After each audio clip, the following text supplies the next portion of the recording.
Hello, good afternoon and happy new year to everyone.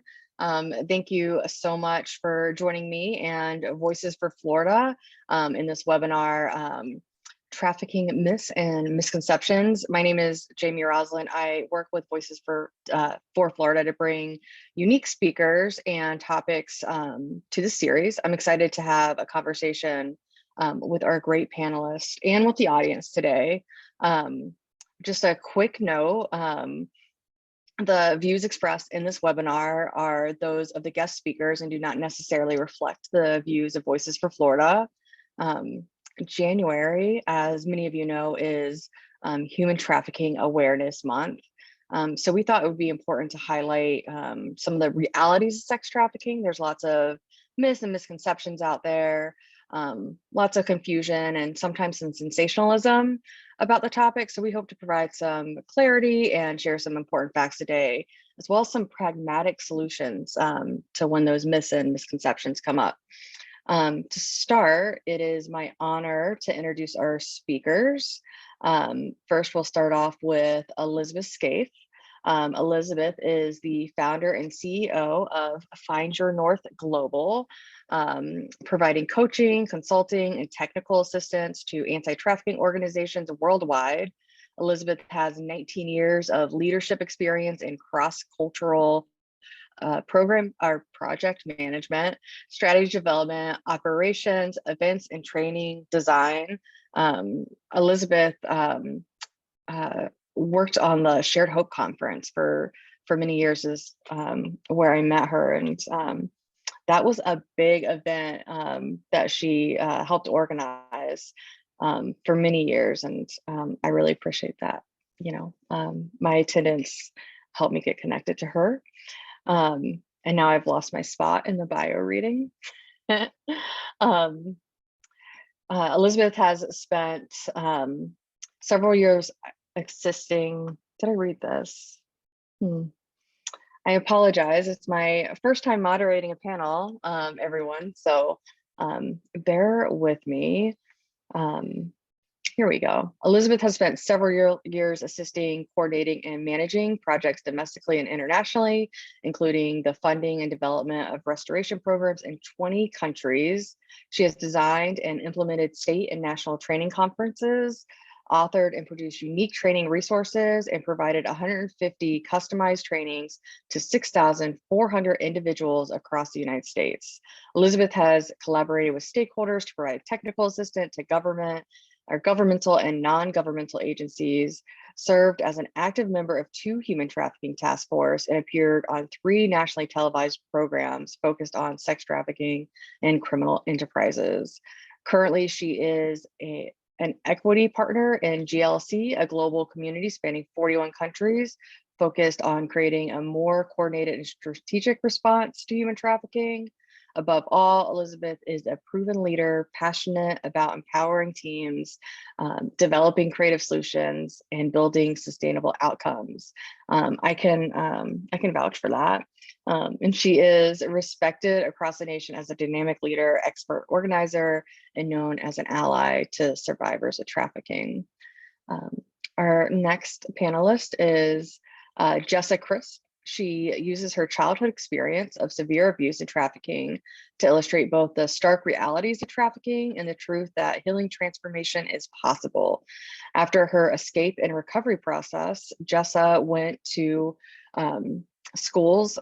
She went to school and holds an MA in clinical mental health counseling as a step towards her dream of obtaining her doctorate degree. In addition to making some of the best lattes in Colorado, Jessa is the co-founder and CEO of Bridegehope, an anti-trafficking nonprofit within the Denver metro area, and was recently appointed by the governor of Colorado onto the Colorado Human Trafficking Council.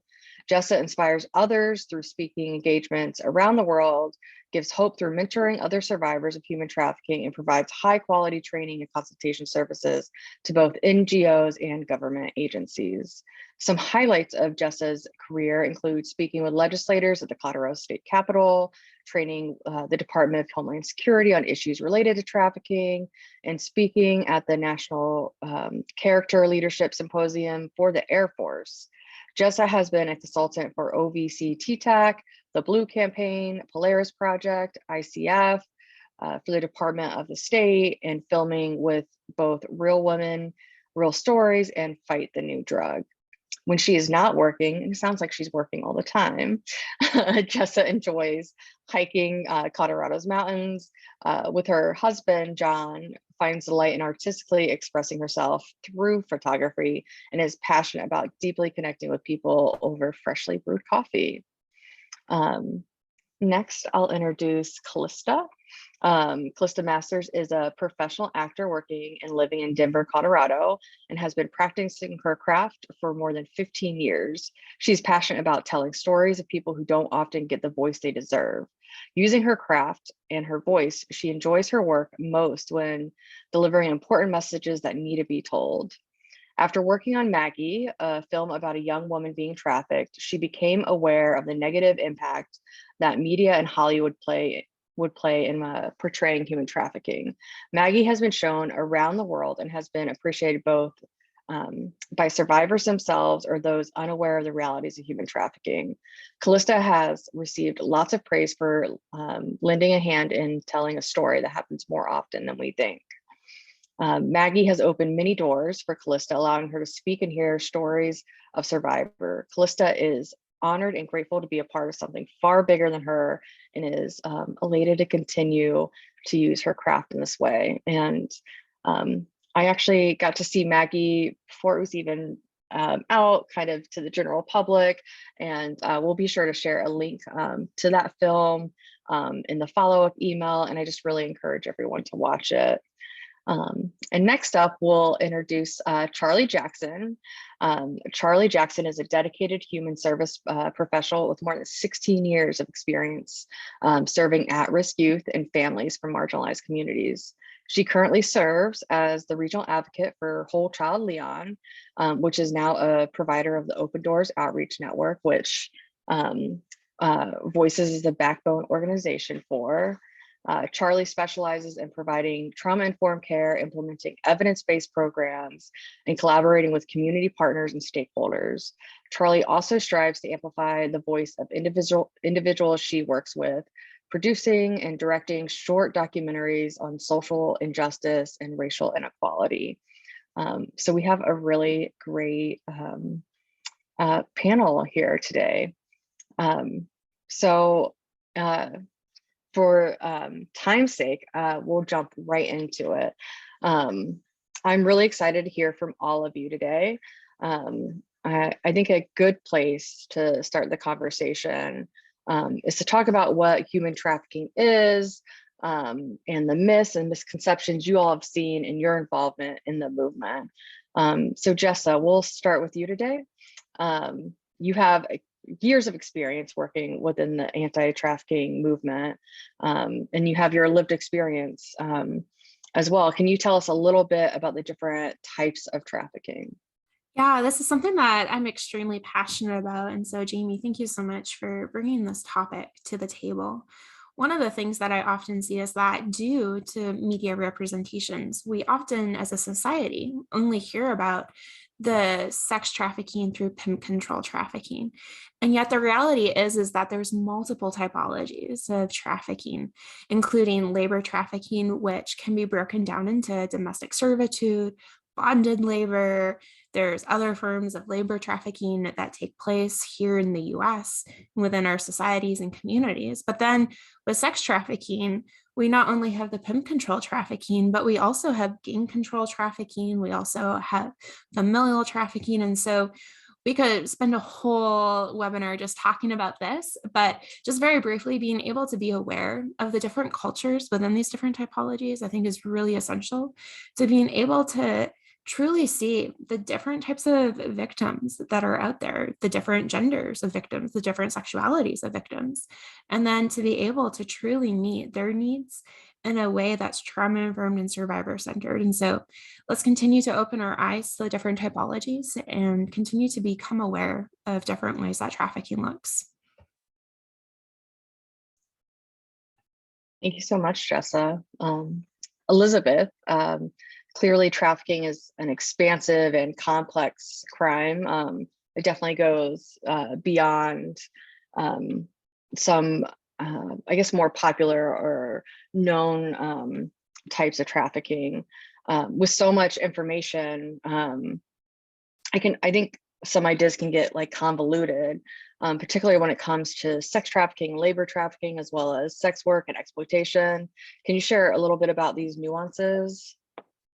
Yes, and they can be a little hard to understand when you're not working full time in the field. But I guess I should say right off the bat, specifically sex trafficking for those who are new to this issue involves a commercial sex act that's induced by force, fraud, or coercion. Coercion meaning threats against that person, victim, or people they care about, something like that. And then labor trafficking specifically involves labor services that are performed under duress, like under force, fraud, and coercion as well. But the reality is, this is where the nuances come in. Consent or choice, as well as exploitation and trafficking, exist on the same very broad spectrum of agency, and agency being the ability or capacity of any individual to make their own free choices. And that agency is impacted by age, mental health, life experiences, and current circumstances, right? And so their choices per se are impacted by a host of things, which can involve finances, it can involve loss of housing, it can involve drugs, it can involve, trauma, it can involve a lot of things. And so when we break down these nuances on this wide spectrum of labor, sex trafficking, labor, sexual exploitation, that we have to remember that they exist on this very linear spectrum of agency with two very black and white extremes, and then all shades of gray in between. So on the labor spectrum, you might have on one end, a fully educated adult who applies for a seemingly legitimate job offer. So they don't have a history of trauma, they don't have extreme vulnerabilities, they apply for a job offer, domestic or international, and then it turned out to be something that was not what they expected. That's on one end, right? And then on the other end, you have maybe a child who's been sold into domestic servitude by their parents. And that doesn't really happen in the United States. But you have this very wide spectrum. And then there's a long list of exploitation and then clearly defined trafficking situation in between. So it can involve some smuggling situations. So someone coming from a situation of vulnerability pays a coyote to smuggle them into the United States. That's also on the spectrum down here, right? And then that smuggling, something else happens, and the coyotes, when they get into the United States, say that you actually owe us more money and we're not going to allow you to leave until you provide us more money. So, or we're going to force you to work off this debt, right? And so you start creeping up this spectrum all the way up to children in the United States, American citizens who are applying for opportunity to be a model, and also seemingly legitimate job opportunity, but more vulnerability, right? And then it turns out to be something else. And so you have this wide spectrum. And on the same spectrum, except for the sexual trafficking and sexual exploitation and consensual sex work, all that exists on a spectrum as well. And so on one end, you have fully functioning, non-traumatized adult who is educated, grew up in a loving home, doesn't seemingly have any vulnerabilities, and is making an adult informed consensual decision with a fully functioning brain, right, to be involved in commercial sex work to make a living. That is on one extreme. And on the other end, you can have a child with no freedom, no choice, who's locked in a room and abused all day, okay, and sold for sex. That's on the other end of the spectrum. And in between, you have everything from adults to children.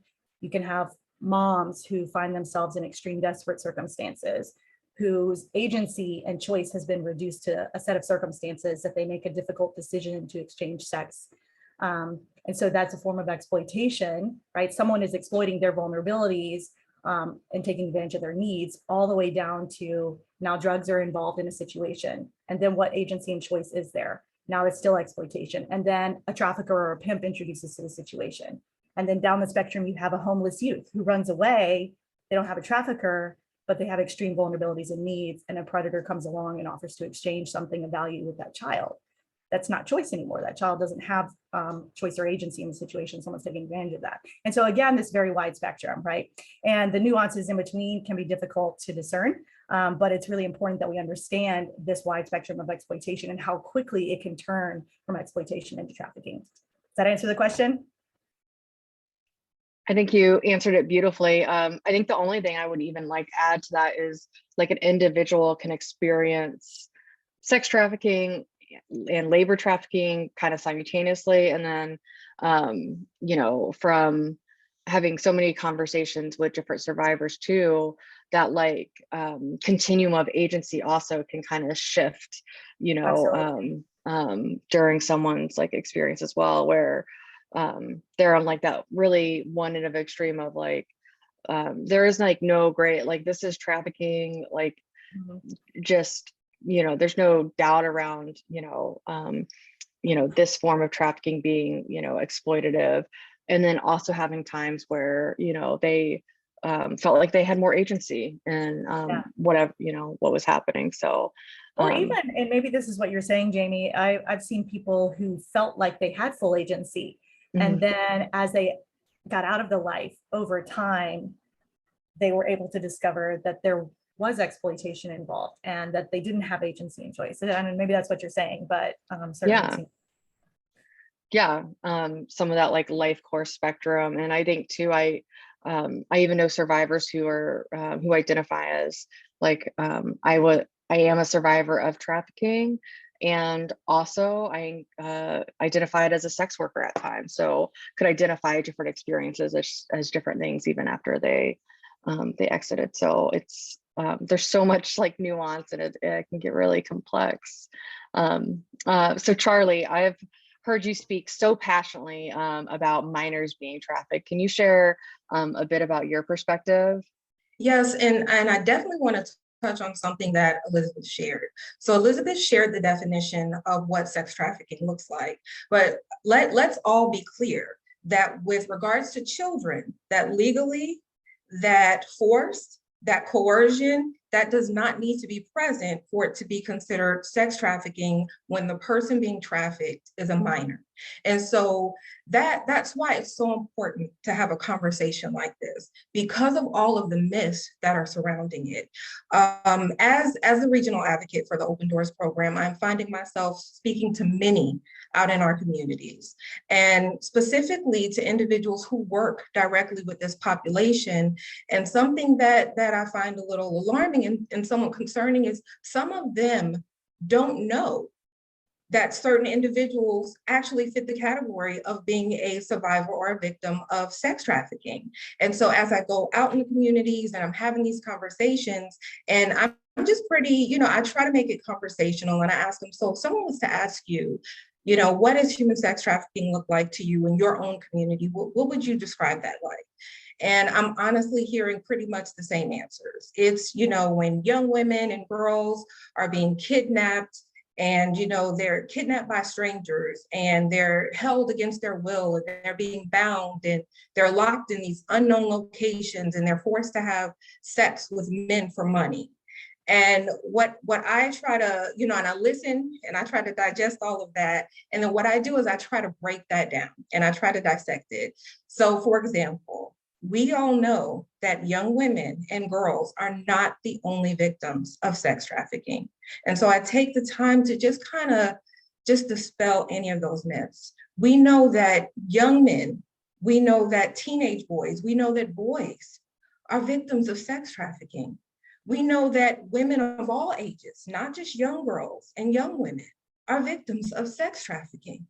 And we know that individuals who are members of the LGBTQ community are victims of sex trafficking, and they're actually at higher risk due to their increased levels of homelessness that they often experience due to familial circumstances. So it's so important that when we are speaking about sex trafficking, that we are having these in-depth conversations to help dispel any myths that any individuals may have about it. And so I just wanted to elaborate on the fact that, unfortunately, I've had the experience of hearing individuals in law enforcement or individuals in the judicial system refer to children as child sex workers or child prostitutes. And I'm very quick to clarify that a child cannot legally consent to being a sex worker. As you all know, that this Jeffrey Epstein case is in the media, and it's the topic of conversation everywhere. And I'm often hearing people say, well, that individual was 17, they knew just what they were doing. And I say that does not negate any of the illegal activity that these perpetrators perpetuated on these young people. her being 17 years old does not make this okay. She is a victim of sex trafficking.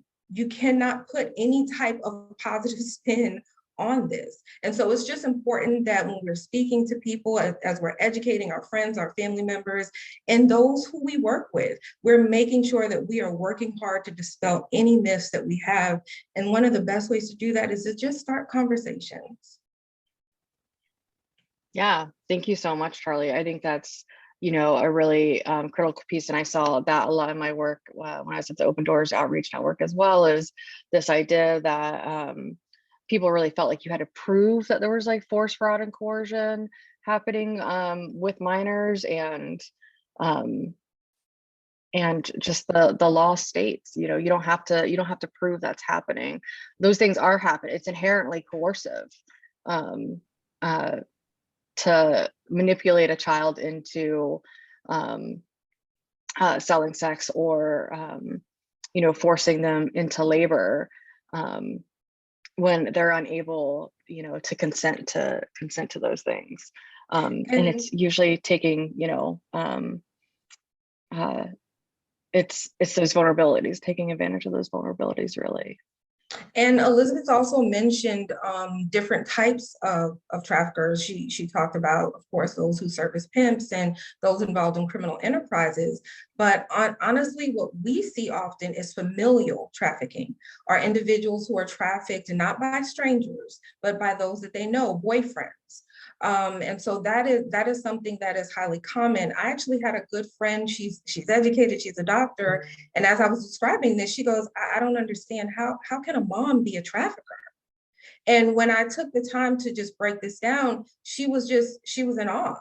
She couldn't even fathom that someone's parent could traffic them.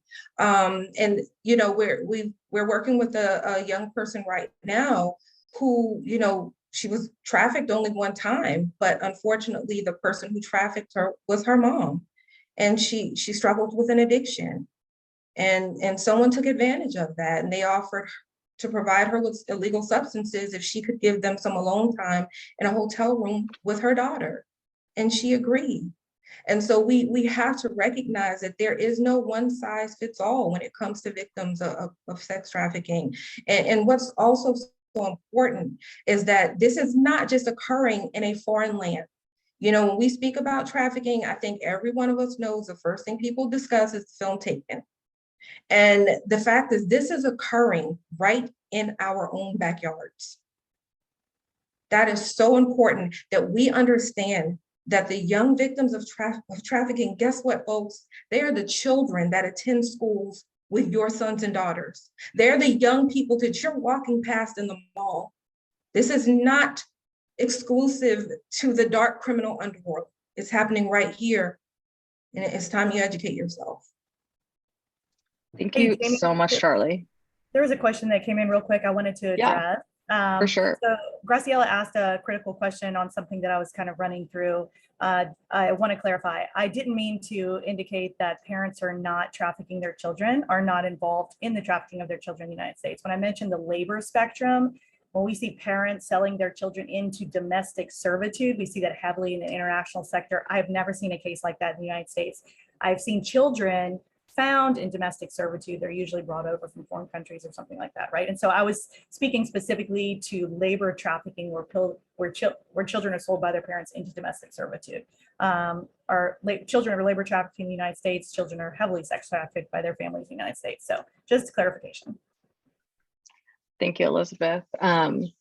Calista, I really appreciated your work in the film Maggie, and we started, the film Taken got kind of brought up, but I appreciate how accurately that film worked to depict trafficking, and I honestly can't wait to talk more about it later on in this conversation. But for now, can you just share about some myths and misconceptions you've witnessed when it comes to media and the trafficking? Yeah. So I guess ever since starting Maggie, we kind of talked about these things, and we worked closely with victims and people helping victims and organizations like that. So I was astounded that, I knew that it was a lot of the time familial or your partner, your own partner. And Maggie, with her boyfriend becoming her pimp, um, and getting her addicted to heroin, it's kind of everything that you guys are saying, like an abuser, getting somebody hooked onto drugs. There's coercion and addiction and abuse. Um, and Maggie is not once in shackles. She is not once in chains. She's not in a cage. She didn't get taken by a white van. She didn't get taken into a foreign country. She is probably right down the street from where she lives. Hopping from motel to hotel to people's homes in a neighborhood that she's grown up in. And I think she is extremely relatable to people who don't know anything about trafficking, because, as you said, it is the people who go to school with us, with our kids. It's the people that we go grocery shopping with. It could be anybody. And I think that Maggie is absolutely a response to Taken. And I had never thought of Taken in that way until you guys brought it up to me, because I was probably about 12 or 13 when I saw that movie. So it was, of course, really scary and like, oh, I never want to go to a foreign country, except for, most of the time it sounds like it's your mother, your father, your uncle, your cousin, your partner. So we just really wanted to make Maggie more accurate and break down those sensationalizing of Hollywood, because they love their bad guys and they love this giant storyline, and that just makes it harder to identify real victims. Yeah, thank you so much, Calista. And just real quick, if the panelists kind of want to jump in and just like name some of the most like prevalent or like best known like human trafficking misconceptions, and then we'll move on to kind of talk about the impact of the white van stories and stories like Taken. So can I pop in and share? I think we've all seen the story circulating on Facebook around traffickers were following me and my child all over Target, looking at her and trying to stalk us. There's that one. I could keep going. Jessa. And also to the zip tie one with the zip tie on the windshield wipers. Oh, and kind of like my most recent personal favorite is the one with it's like the cross and there's like 2 adults, 1 child, like written into the dust on somebody's windshield. Yep. Like, who started that? There's that one. Yep. The car seat one is really interesting as well. I've been seeing it all over TikTok and Instagram. Mm-hmm. Well, one myth that I definitely want to make sure I dispel, if not many, is that there's this assumption that trafficking victims are only trafficked to men. That is a myth. And that scenario that I shared with you about the young person that was trafficked by her mother, the person that provided her mom drugs so that they could have some alone time with her 14-year-old daughter was a woman. And so there, like I cannot emphasize enough, there is no one size fits all. We need to make sure, and one thing that I love about the Open Doors program and is that they stress that we need to make sure that survivors are listened to, that they're believed, and that their decisions are respected when it comes to their own treatment. We don't know any better than them. We need to allow them to be the main point of contact when it comes to providing care and treatment for them. And so it's so important to not just approach it with such a narrow lens.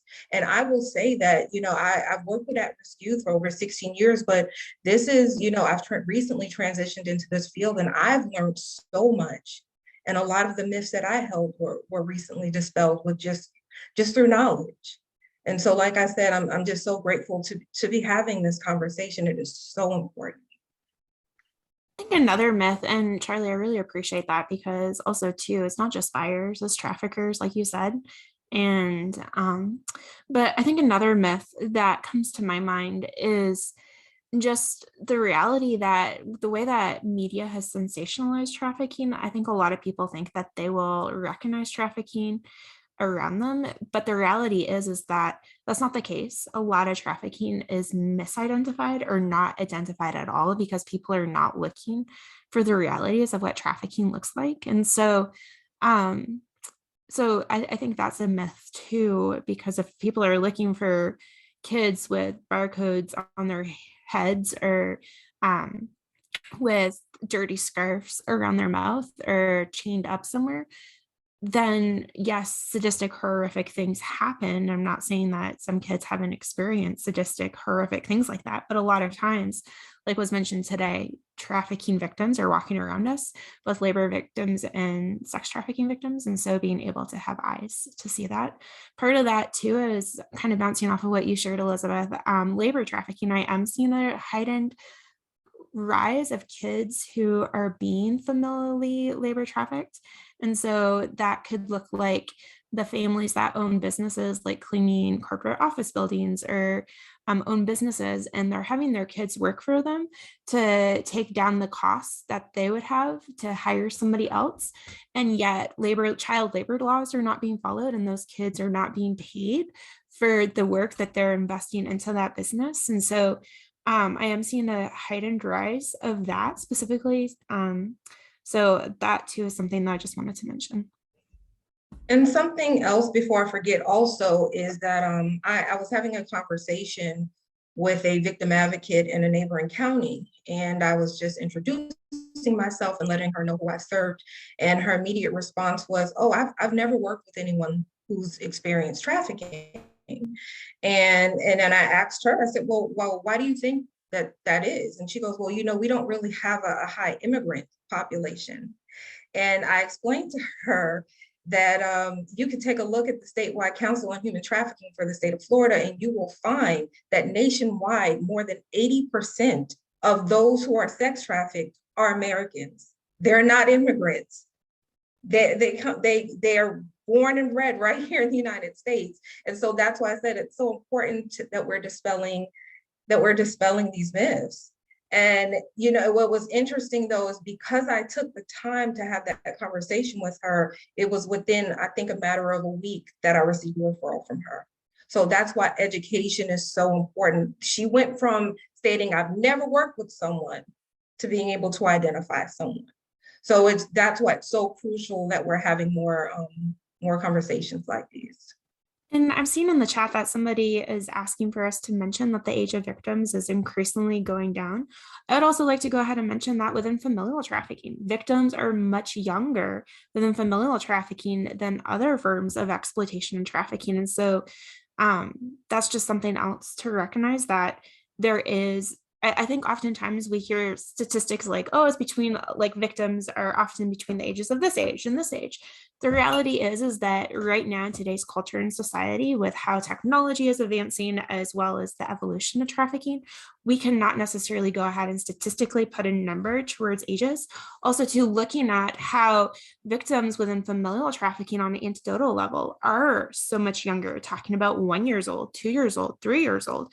And then we have kids who are being recruited in schools by other kids who are being recruited in other places. We talk about our kids who do not have houses, so our houseless kids and the homeless population. And so, like, once again, we just have to go ahead and just recognize that trafficking can impact anybody, regardless of their SES, regardless of their history, regardless of where they live. Yeah. I really appreciate, Calista, go ahead. I think too, a big misconception, and something that we had been battling with after filming Maggie, with a lot of kind of very pointed questions from audience members, is that a huge misconception of trafficking. Mostly, I think, obviously, just talking about adult victims here. Why didn't you just walk away? why didn't you just leave? And I think that Maggie shows that coercion and those abuse factors that play into why somebody is staying. It's so complicated. There's such a spectrum of it. But it is domestic violence, sexual assault. There's a whole array of reasons why people aren't telling their stories because they don't have to. And a whole reason, many different reasons why someone can't just get up and walk away. So I think that's a huge misconception as well. People don't understand how powerful coercion is. And if you've worked with victims of domestic violence, if you've worked with children who have endured child physical abuse and sexual abuse from parents and family members, you will truly understand how powerful coercion is. And one of the ways I was able to describe it to someone that I was working with is someone who is a master at using coercion. They can hold you hostage in an unlocked room with windows wide open because they get in here. And so I recently saw a story of a young lady who was trafficked by someone who was working in her group home. And this person never once laid a hand on her, but he knew how important it was for her to remain in contact with her younger siblings. And so the coercion was, yeah, if you don't do this for me, I'm going to have you kicked out and you'll be separated from your family. And then after I have you kicked out, I'll just have one of your younger siblings do it. That person didn't have to use a weapon. They didn't have to use their fist. But coercion is extremely powerful. And there's this myth that in order to have someone engage in this, they have to be locked in chains or they must be enduring some type of physical violence on a daily basis. No, coercion is extremely powerful. Coercion is really, really powerful. And so now that we have like a really good understanding of like what the myths are and what the misconceptions are, I really want to talk about like the impact that these myths and misconceptions have, because it's not just the general public that just has this information. Like there's stuff that happens in providing services and just in, I really feel like trafficking is a crime that happens in the community, and part of the harm, to victims and survivors is that it is happening, right in front of their peers, of people who are supposed to take care of them, of people who are supposed to intervene, and then there's just not intervention, which I think increases, the harm. So, and I think there's some good intent, especially. And social media is like a really powerful tool, people getting on TikTok and, Instagram and like sharing these stories. I mean, and I think there is a genuine, like, I want to like give people information to like protect, so they can help protect themselves. But, often intent, it can have a very different impact than, someone intended. So, Jessa, I'm going to start with you because you've had your own nonprofit for quite some time now. And I know that you're particularly aware of how the way that you raise awareness and funds for your organization and how that like can have some potential impact on victims and survivors. And you just recently gave an outstanding presentation at Shared Hope International's juvenile sex trafficking conference on ethical storytelling. So I have two questions. I'll give them to you one at a time. Can you share a little bit about what you feel motivates nonprofits and even advocates and even advocates to sensationalize trafficking?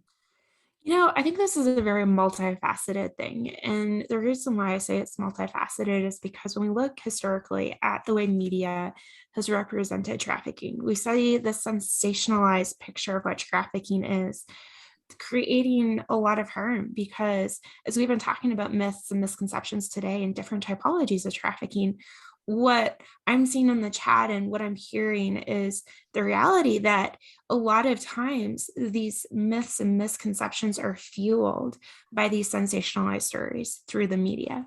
And so I really see that this sensationalism of trafficking has been very much made greater because of the media. I think for nonprofits, I think for them, they are seeing what the media is doing. They're seeing how, as a culture, people are wanting to listen to stories. They're wanting to hear horrific things because there's this inward draw to know the worst that somebody's been through, to see the amount of survival that they can go ahead and experience and show to the world. But I think nonprofits take that to the extreme and they utilize it as a fundraising method and a fundraising means, a platform by which fundraising takes place. And I can say that as a survivor myself, that it actually has created a lot of harm for me, harm on the level that people now expect me to tell my story wherever I go. The reality is I have a master's in clinical mental health counseling. I'm an LPCC in Colorado. I not only that, but I'm starting my PhD in the fall in counselor education and supervision. So I have all of this academic and professional stance. And yet a lot of times people introduce me as just a survivor of trafficking to just share my story. And that's not all of who I am.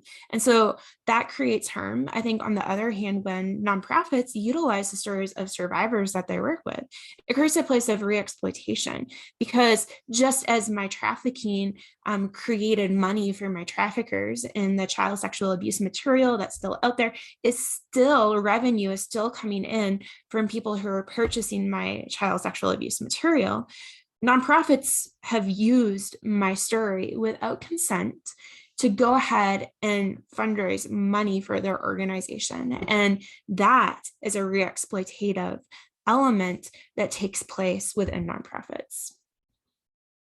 Yeah. And so my follow-up question is how does Bridegehope do it differently? And how can other organizations still be able to fundraise? It's important, right? And still be able to raise awareness, but to do it in a way that is more honoring to victims and survivors.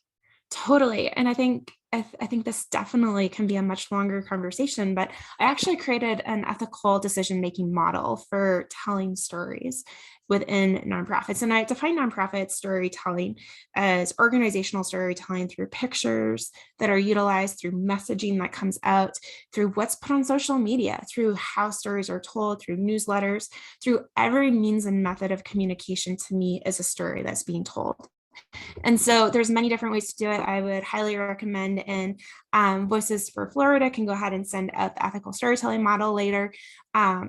But being able to go ahead and take a do no harm approach. I also see that we need to take a trauma-informed and survivor-centered approach where we aren't engaging in just trauma-informed. We're not just engaging in this idea that we're survivor-centered because we have a survivor on staff, but rather through the intersection of both of them, intersection of trauma-informed, intersection of survivor-informed, we are able to then create within our organizations a story that's told that is hopeful, that's focused on the future, that is also not making money off of somebody else's pain and trauma and the worst humiliation that they have experienced. And so it takes changing of the culture. It takes us putting humanity back into the culture, back into our organizations, into the work that we do. I think it also goes into individuals who are in the fields of helping survivors, whether you're a social worker, whether you're a mental health professional.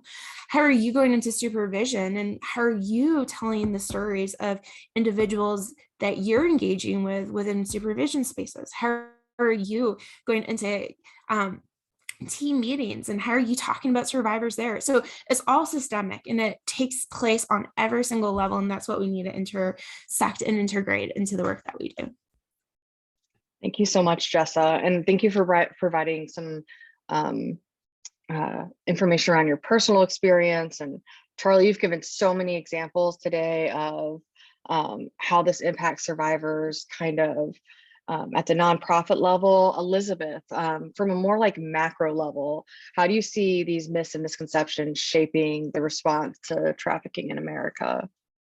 I love this question. I have a pretty solid answer for this. You know, the truth is, they obviously shape it in a lot of ways that we've already addressed. And I want to also distinguish between myths, which are untrue statements, and misconceptions, which are more common, right? And actually are harmful practices that some people unintentionally, and then some organizations or individuals intentionally engage in because they know they're going to get more money for it, right? And so they teeter Sure, on the edge. even misinformation, Yes, like, exactly. which is You know, has a different intent to it. Yeah. Oh yeah. So those things always undermine the mission that we have as a movement to stop trafficking, and also reduce the vulnerabilities that lead to exploitation in the beginning, because those misconceptions or misinformation paint this alternative reality than what we're actually dealing with, which we've already kind of laid out there, right? And so alternatively, truth empowers individuals and communities to respond appropriately and strategically coordinate not just their energy, but their very limited resources to fight this issue in all of its forms, like prevention, intervention, and then kind of the healing and prosecution aspects. So sensationalism, bad data, fake stories, misinformation create a fear-induced response for the community. And we need broader community to actually be educated on the right aspects. We need to empower them. And so it creates fear where truth creates empowerment. And so speaking from this macro level, I see 4 main fallouts to misinformation in these broader categories. So the first is like the abusers themselves. Human trafficking is a high profit, low risk crime, and exploiters are not going to be deterred from exploitation because they know the consequences are rare and the resources to catch them are limited, right? So the abusers will continue to abuse because it's not as big of a deal. It's a low risk crime. Victims themselves who are being abused or exploited can't self-identify when the image and the information put out in the public sector doesn't apply to them. So not only do they not self-identify because that's not me, the girl with the chains in the hand and the duct tape over her mouth, or, you know, a girl, I'm a boy, like they don't identify with the images that are being shared, right? And then the people around them don't identify them either. They're unable to access the resources available for their support. They're unable to seek justice, and they often are criminalized, right? And so then the cycle and the messages continue. So there's the abusers, the victims, and there's the professionals themselves. When professionals like law enforcement, child welfare, social services, healthcare, when they misunderstand trafficking and exploitation, when they're miseducated, when the images communicate the wrong message, they will overlook victims. They will misidentify them as something else. They will mislabel them as criminals. And then they also, not just that, but they also will fail to recognize the abusers themselves. And then I think even equally important, and sometimes seemingly more important, are all the rest of us, the investors, right? Those who expend energy and resources and money to support change. And that can be your legislators, your community-based programs, your churches, your donors, your activists, anybody in the community who's not an abuser, a victim, or a professional working on this, it's everybody else. They can't protect their own families, right? When the shiny object over here is this, and your kid's online talking to some 50-year-old child sex predator, but you thought it looked like this over here, you can't protect your family. You give money to initiatives that aren't honestly and truthfully creating sustainable change or impact, while all the most impactful programs struggle to stay afloat. That unintentionally create agencies like or legislators create policies that harm victims unintentionally. They don't mean to, but they do because they're miseducated. And so all of these good intentions by this community at large are wasted, right? And so those are the 4 main fallouts. So the cost of misinformation is huge. Financially, we're wasting resources on tips and leads that go nowhere. Our hotlines are overwhelmed with reports from Wayfair and kids locked in cabinets sold online, like overwhelmed. Right? We spend a ton of money on the health consequences, physical and mental health consequences of victims on that downstream approach. And we spend money on unjust incarceration of victims, right? The cost of keeping somebody incarcerated is huge. So there's that financial, and then socially and emotionally, misinformation also allows for those cycles of abuse to continue. So victims who get out of the life don't have the resources they need to heal. They continue to have cycles of vulnerability or abuse in their own families. Perpetrators continue to create cycles of abuse because they're not caught. So justice doesn't happen. And then ultimately overall community safety is reduced. So yeah, it's a big deal. There's a lot of things that go awry. Can I really quick, I saw this question, and as who I am, an outsider looking in and really wanting to learn more and be a part of this, someone asked, what red flags should we be looking for, if there's any examples that you guys have? I think this question is really hard to answer in a couple of sentences, simply because each of the different typologies of trafficking will have different red flags. And then depending on the profession that you're in, you're going to be able to see things that other people can't see. So hence your red flags are going to be different according to the profession that you're in. With that being said, I would say that if you're working in a school and you see a kid with multiple cell phones or multiple computers, and I say this because a couple years ago, I was doing a training at a high school, and I asked all those high schoolers in the auditorium, how many of them had friends with more than one cell phone? And over half of the students said that they knew somebody in their school who had more than one cell phone and that an adult did not know. And so being able to talk to them about that and talk to them about the realities of, okay, what are you seeing and how you can go ahead and share that with an adult.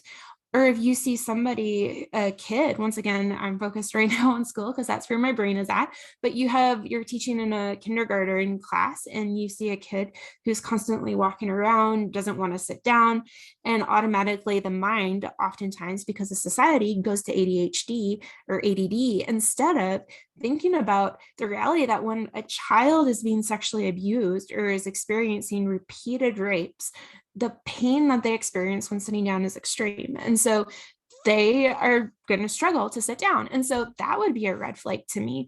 I also, if I see, once again, school is on my mind, but if I see more than like an abnormal amount of people clear to pick a child up from a school, that's a red flag to me as well, because it gets me curious surrounding why are there 7 people picking up that child or 7 people cleared by the family to pick up that child. So that would be a red flag.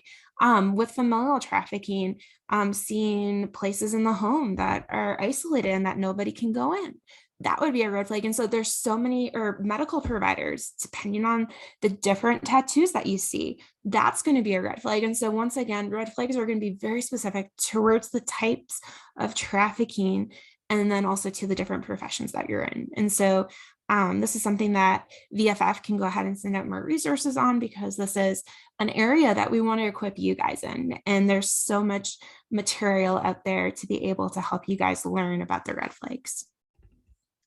Yeah, I even think more than necessarily like looking for like what the red flags are. Jessa, I think you said it, it's just, you just need to slow down and be curious about, who are the people around you and how can you be curious about their lives? How can you create safe spaces for conversations?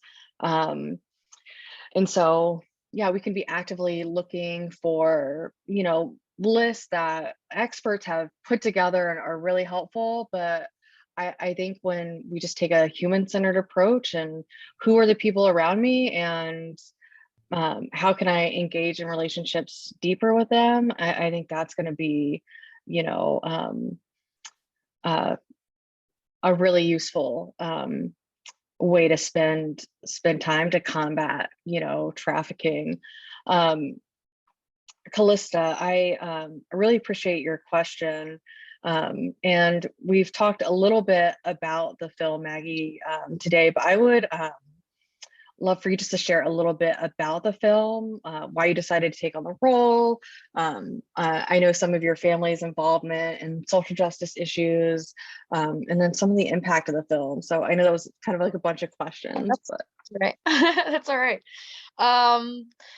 Okay, let's see. So the director, Ben, he works in law enforcement, and I think that's an important thing to mention. That's why the story is the way it is. That's why it's accessible, because he's seen it every day. He's seen it quite a lot. And I don't know how long he was working on the film before we even auditioned, but I'm sure he fought for it for years.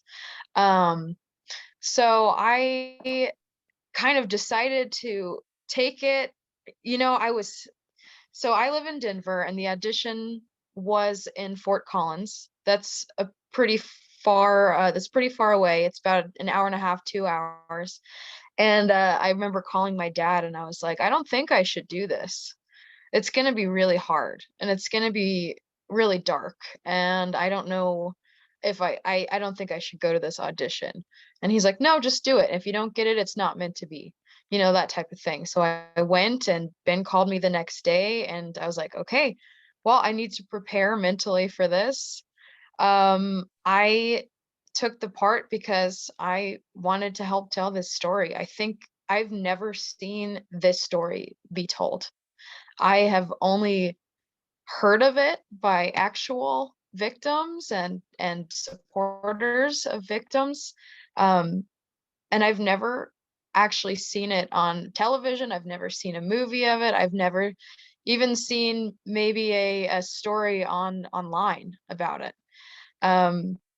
So I wanted to be a part of that storytelling process. And as for my family doing work, my mom was always really good at, I don't know why, but she was always really good at finding people. And I think I really liked when you said be curious. And I think that's what my mom did.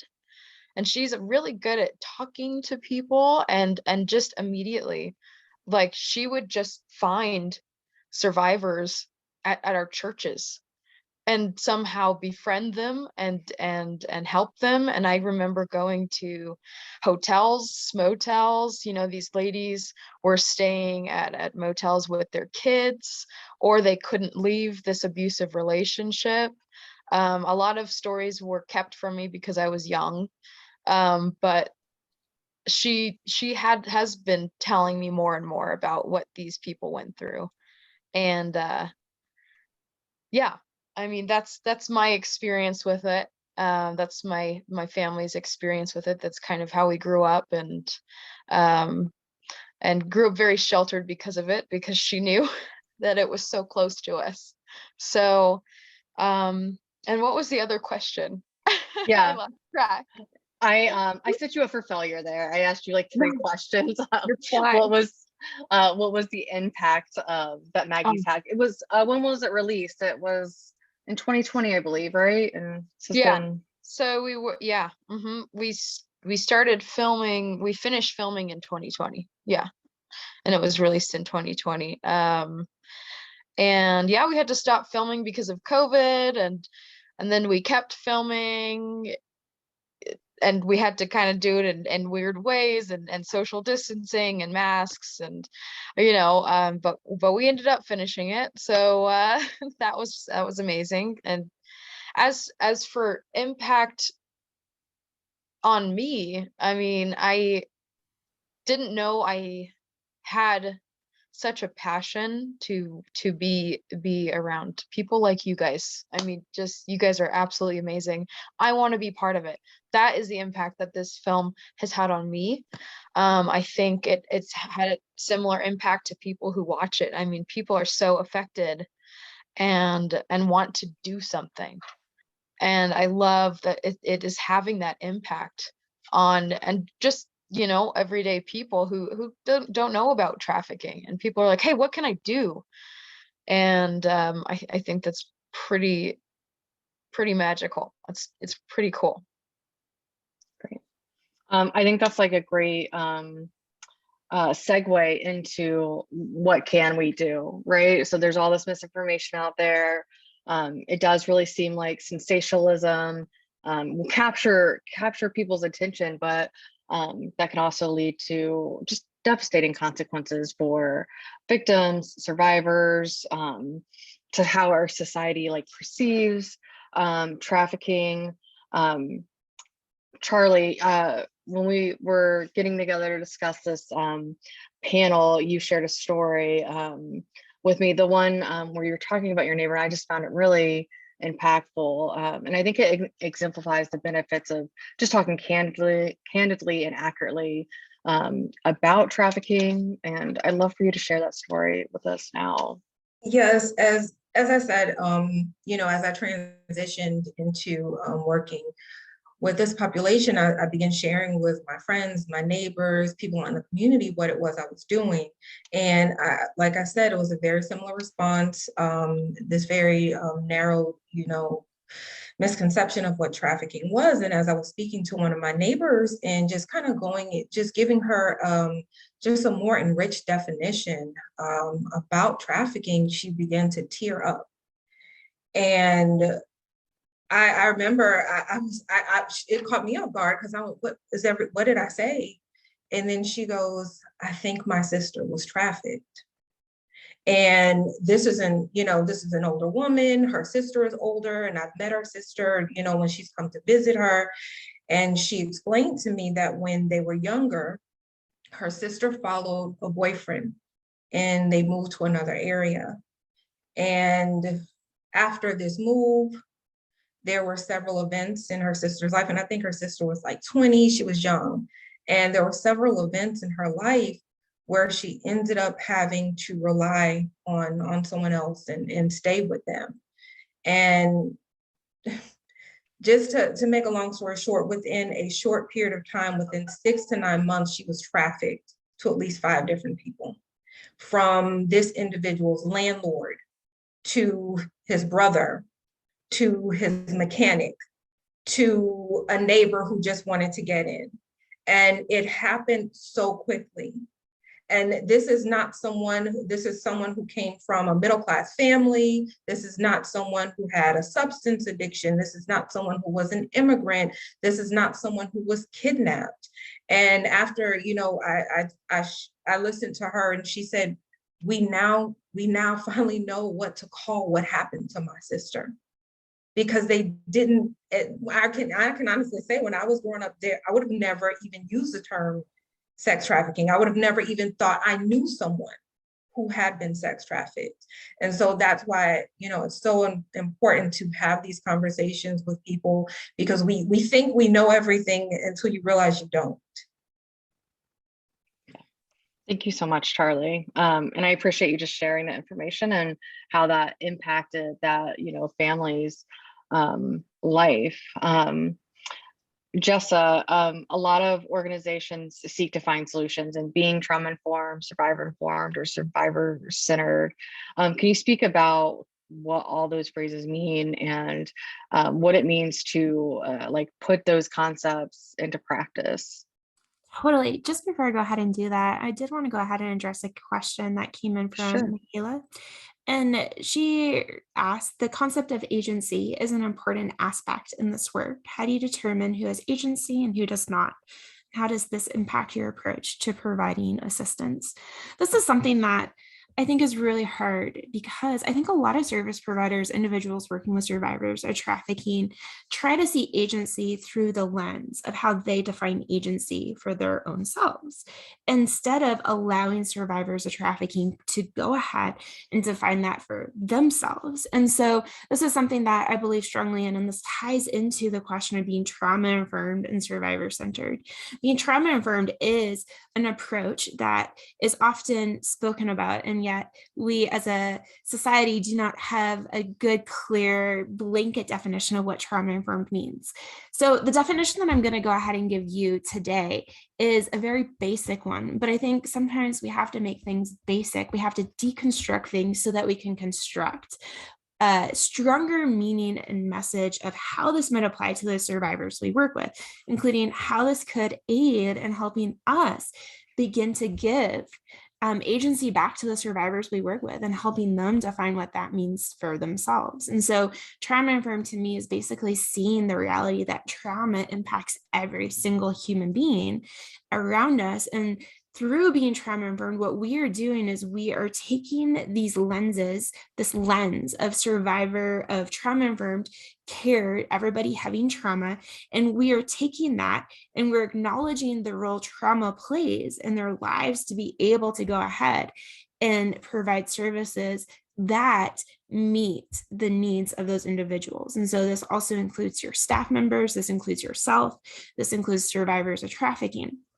And so when we are survivor-centered, this is also known as being victim-centered. But when we are survivor-centered, victim-centered, we are taking that individual and we are amplifying their voices and listening to their voices. We're changing things according to what they say they need. And we are doing so in a manner that recognizes trauma. all around us. And so we are then, through that sensitivity, through that curiosity, through sensitivity, through us being open-minded, through us having open hands, we are able to go ahead and create services that does not re-traumatize, that takes somebody's needs and creates a space for them to have needs, but also to go ahead and change what those needs are. We are creating a space for individuals to be seen as the experts of their own lives, but also too as individuals who need help. And it's okay to be both.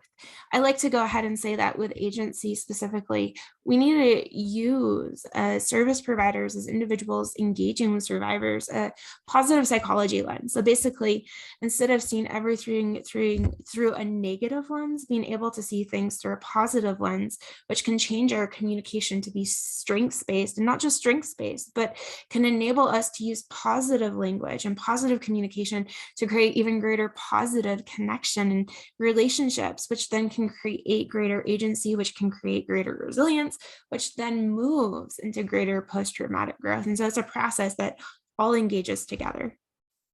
And I want to chime in on something. And Elizabeth and Jessa, you both you've touched on the importance of making sure we do not re-victimize and we do not re-traumatize.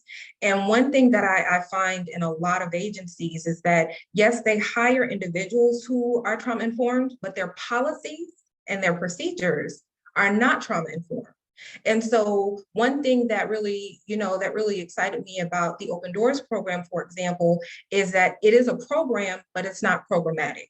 And what I mean by that is I've worked with programs where if a client failed to make contact with you for a period of a week or 2 weeks, guess what you did? You discharged them.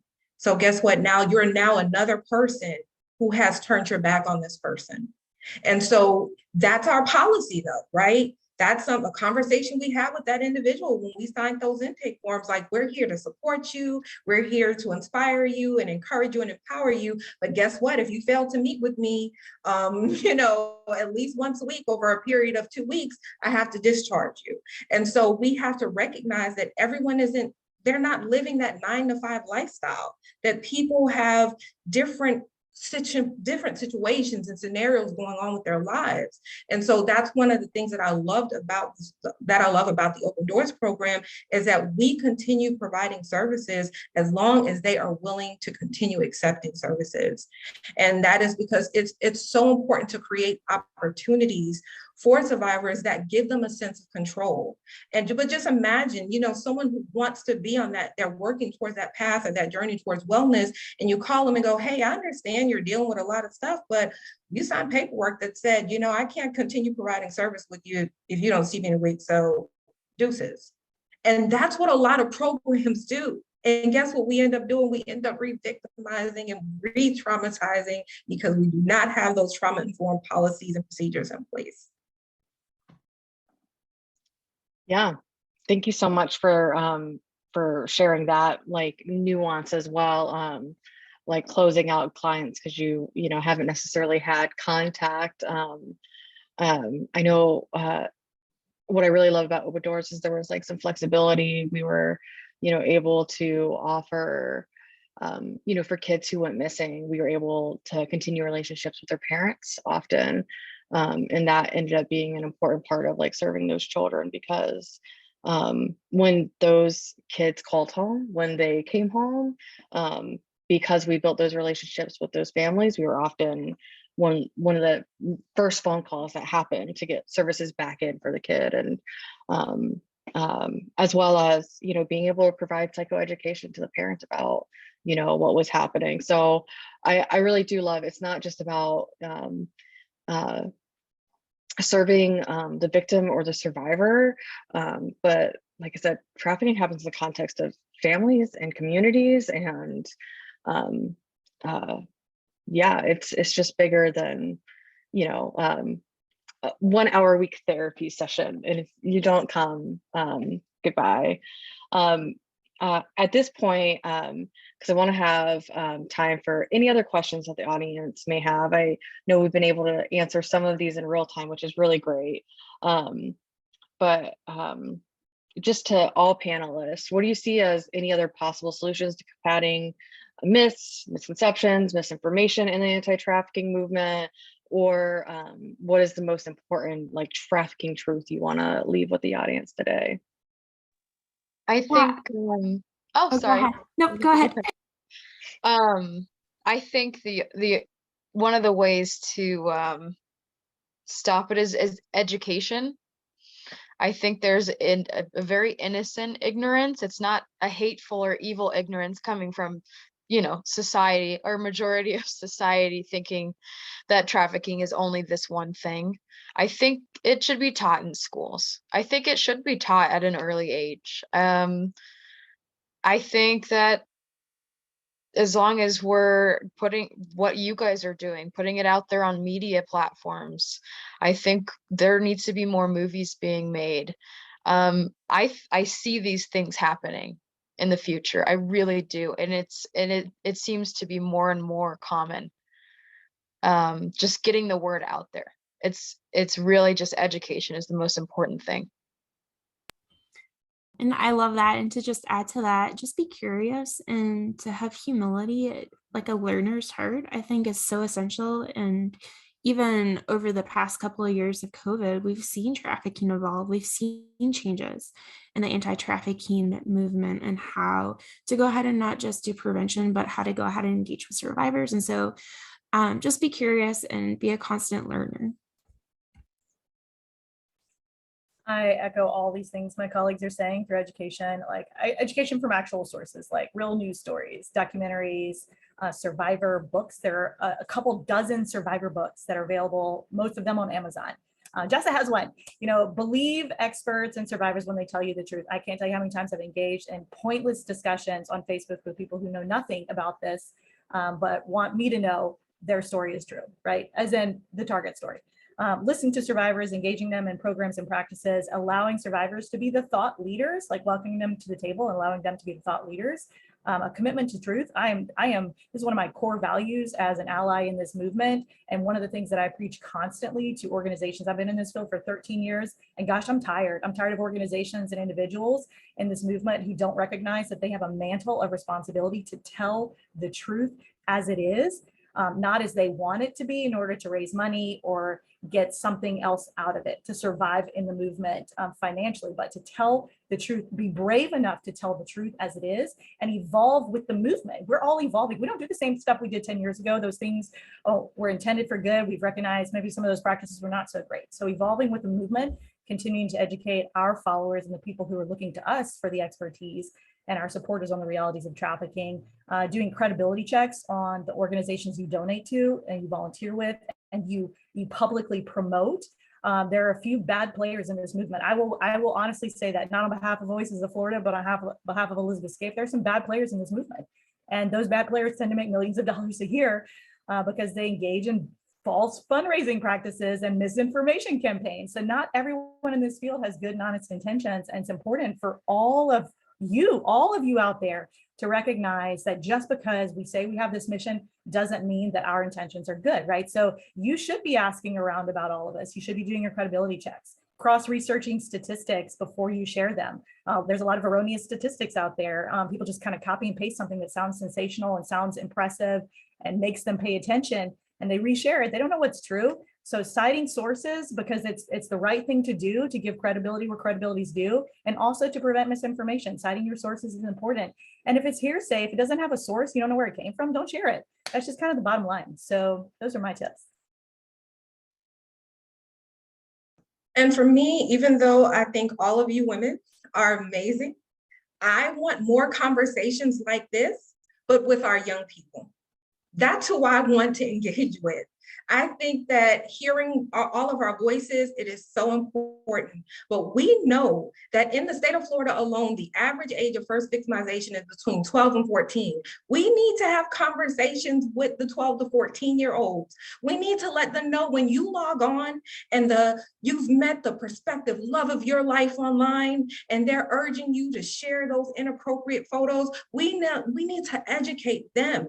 And we need to let them know what you could potentially be setting yourself up for, because we know that is how many traffickers are getting in contact with our young people. So let's stop treating children like they're completely naive and they need to just be protected and guarded from everything. And we need to educate them.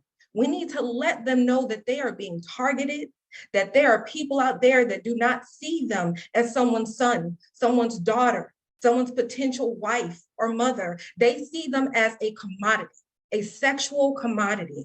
And I don't think it needs to be done in graphic terms. I don't think we need to do it with explicit measures, but we need to educate our young people because they are the ones who are being targeted and we are sending them out in the world and they are so unprepared. So let's really challenge our educational systems.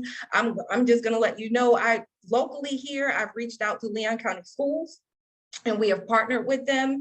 January is National Human Trafficking Prevention Month. And so we said, listen, we want to educate Leon County students. We're actually doing a county-wide art contest. It's called the Expression, Not Possession to End Child Trafficking Student Art Contest. And it's just a way I thought, how can I connect to students? Because yes, like I said, all of us adults and professionals engaging in these conversations, yes, I do believe it's going to bring changes, but the kids are being targeted right now. While we're talking amongst ourselves, someone is targeting somebody's child right now. So let's really try to aim this focus and point that lens on the people that they're targeting. We have to educate our kids.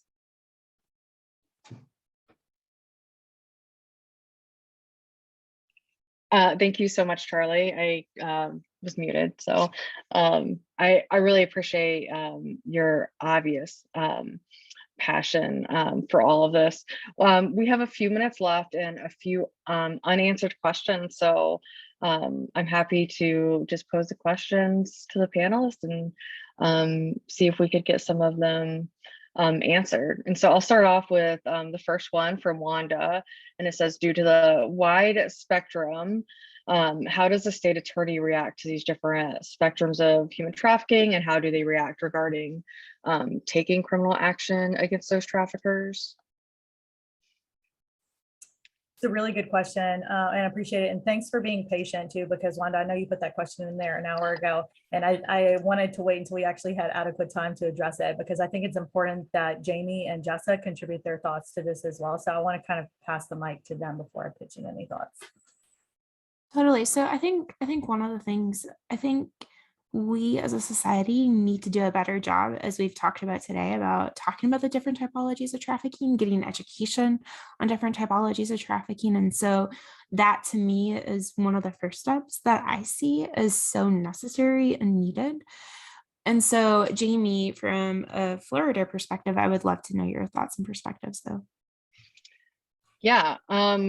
So with my time with the Open Doors Outreach Network, and just from some of my own personal lived experience, I worked with state attorneys around the topic of trafficking. And I would say the when I start thinking about state attorneys, I think about the criminalization of victims. I think a misconception is obviously the bars and being locked up and so on and so forth, but I think one thing even in my story is I wasn't behind bars until I was arrested for being victimized. So I think that's one thing is Florida has some really great expungement laws, but I engaged in this research, and it takes the time frame is shortening, but it takes years to get your record expunged. And there is all these pragmatic barriers that an arrest can create for a victim or survivor to being able to exit or to reintegrate into society. But then what was unexpected in the research, and what mirrored my own personal experience too, was there's a lot of psychological damage that comes from being criminalized for being a victim of a crime. And a lot of it has to do with self-shame, blaming oneself, feeling more like a criminal than a victim, and just not really having access to any sort of resources. So when I start thinking about state attorneys, I definitely start thinking about just the criminalization of victims of trafficking, and how there's kind of this thought that you have to arrest people to rescue them, and it's just absolutely not true. And then I think when I start thinking about state attorneys as well, human trafficking is a really, what I've heard is human trafficking can be a really difficult crime to prosecute. But what I've seen is there's these little pockets of what I think is like hope, where people are just getting more creative. Traffickers are committing not just trafficking, they're committing financial crimes. They're committing all sorts of, it's a criminal enterprise, all sorts of criminal behaviors going on. And so often human trafficking relies on like victim testimony to prosecute. And then that's a whole nother, we don't even have time to touch that. But yeah, go after traffickers. You don't have to go after them necessarily for trafficking. There's all sorts of crimes that they're committing that are probably easier to prosecute. But yeah, I would encourage just curiosity. Once again, for, I'm not a state attorney, and I don't think there's anyone here with a legal background. So it's almost, I'm speaking from my own personal experience, my professional experience, not as a state attorney, but maybe just some suggestions from, what I've seen. And to kind of add to that, Jamie, some of the things that come to my mind is being able to really accurately give rights to survivors. And so with that being said, laws changing surrounding even to statute of limitations, laws changing not just on the criminal side, but also to on a civil side within different states. And so being able to give survivors of trafficking options and choice. And so I love how you talked about creativity with the criminal process and evidence and how to go ahead and bring those criminal cases. But I think the flip side of that is, as survivors are finding their voices, sometimes years after their experience, what kind of legal actions can they take at that point? And some of those are the civil side, some of those, if the statute of limitations are correct, being able to go ahead and be empowered to know what steps they can take. Yeah, and I want to also add in there that when it comes to, my heart goes out to prosecutors, because a lot of prosecutors don't understand, you don't have time to understand all the nuances related to this. And so you're relying on evidence gathered by law enforcement who may or may not be equipped to really do their jobs appropriately and get all the evidence per se, in order to prevent the victim from being the person who carries this case forward, which is the least fair option of all, right? But understanding trauma itself is critical. And if there's one topic that you can educate yourself on moving forward, rather than all the nuances of trafficking and whatnot, it is trauma and how it impacts a person individually. And then finding yourself that victim advocate, right, who's going to work alongside you, because you don't have time to be all the things, right? You got time to do your job, and together collaboratively, that victim advocate is going to be able to inform that survivor of all of their options, support them emotionally and in other ways throughout that whole process, and let them make the most informed decision. And they may not want to be a part of this case and prosecution process, and that is their right. That is the dignity of choice that we give them in this process, and that dignity of choice is critical for them. But also critical, I echo some of my very favorite people on this panel right now, Jamie and Jessa, and the importance of avoiding as much and as possible charging survivors, victims of these crimes, with the crimes that were committed against them. If you can avoid that, avoid it entirely, because of the lifelong repercussions and the barriers that that pop up later. They already have enough challenges moving forward. They don't need this one, right? And so if that can be avoided, there are prosecutorial resources available to you. There's support available to you. There are expert witnesses available to you. So let's avail ourselves of all of the amazing resources around the country and access that network moving forward. So I got a lot more to say about that, but contact us later. And all our contact information will be up on the screen shortly as well. This is actually not a question that's in the Q&A box, but I just am seeing some conversation starting to happen about reducing the demand for commercial sex, and just comment that the buyers are where the money comes from. So if anyone on the panel would like to address that, I think we had talked about maybe touching on that subject a little bit. But demand is, really in the economic model of trafficking, it's a driving force. I'm a huge anti-demand proponent, but that's, again, I've been in this field for 13 years and I've seen us identify over time that this person is equally important. The purchaser, the consumer of said exploited services is equally important in the prosecution of the crime and in the justice for the survivor involved, right? And so you have to tackle, it's not only going after traffickers, it's also equally going after the demand that's driving the industry. That's just kind of the bottom line. And that's been proven in research done around the world that those tactics do work, regardless of what some people say. Those tactics do work. They have worked in communities in the United States and they have worked internationally.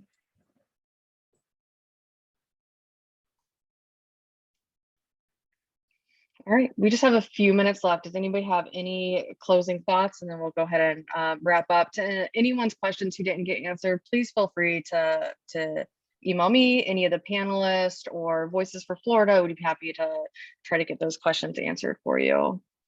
I want to answer Kim. I know Kim Grabert Okay. very well. So just for clarity's sake, I think she popped that question in there about an hour ago too.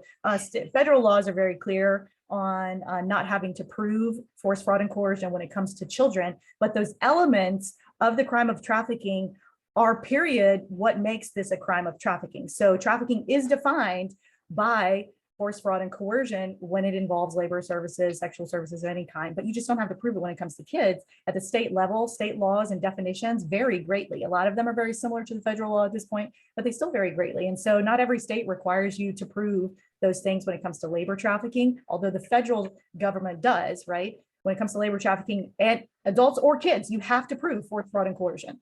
But state laws are different. And so anyway, there's no one size shoe, generally speaking, but we can all agree on the core elements of trafficking. And we know that those elements do exist in all those crimes. And just something that I want to leave off with, just personally for me, and I'm so glad you brought up, both of you, Jessa and Elizabeth, criminalization.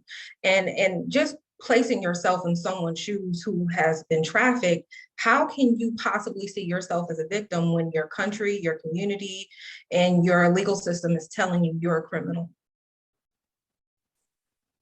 And just think about that. You're being told you're a criminal. You're seeing people being prosecuted for being trafficked. So how could I possibly be a victim if I'm facing the same charges as the person who was victimizing me? And so it's so important that we dig so much deeper in regards to just what the legal system does. I know in South Florida, they have Grace Church. Like, honestly, I just wish I could just be a philanthropist and travel all around the world and institute Grace Church everywhere, because it is so difficult to seek services as a survivor when, like I said, your own community is telling you you're a criminal. Just to address a quick question in the chat, we will be sending out a list of resources, as well as a recording to this webinar, an evaluation form, a link to the film Maggie. So give us about 24 hours and you'll have that in your inbox. Just a couple of minutes left. Jessa or Calista, do you have any final closing thoughts? Yeah, so I did want to kind of plug a YouTube channel that really helped me do my research for Maggie. And it's called Soft White Underbelly. It's a YouTube channel. He does interviews mostly with folks who are living on Skid Row right now. So there is an amazing representation of just people all across the board. I mean, you can find anybody that you're willing to look into. So I really, really enjoyed that. There is a lot of victims of abuse who have been trafficked as children, and now they identify as prostitutes or sex workers. That's what they call themselves. I'm not saying that. So it's a really cool account, and he does a full in-depth interview of these people, and then he gets them help if they want it, and if they're ready. So yeah, I just want people to look into that account. It's really, really educational.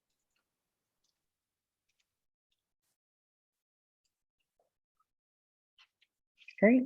Jessa, It's okay if you don't have anything else to share. We can go ahead and wrap up. Yeah, I just would like to tell people thank you so much for your presence during this time and for the work that you're doing. I know that sometimes webinars like this can be overwhelming. Just know that we see that, we hear that, and if you have questions, feel free to reach out to VFF and each of us panelists. All right. Yeah. So I want to thank you all for your valuable insights. It's been great to either get to reconnect with you all or to get to know some of you better. So, and then to the audience, you were so engaged and asked so many great questions. It's part of it's about the panel and what we have to share, but it's also about what you bring to the table. And we're so glad that you were so engaged with us today. So on behalf of Voices for Florida, thank you, everyone. Thank you for joining us.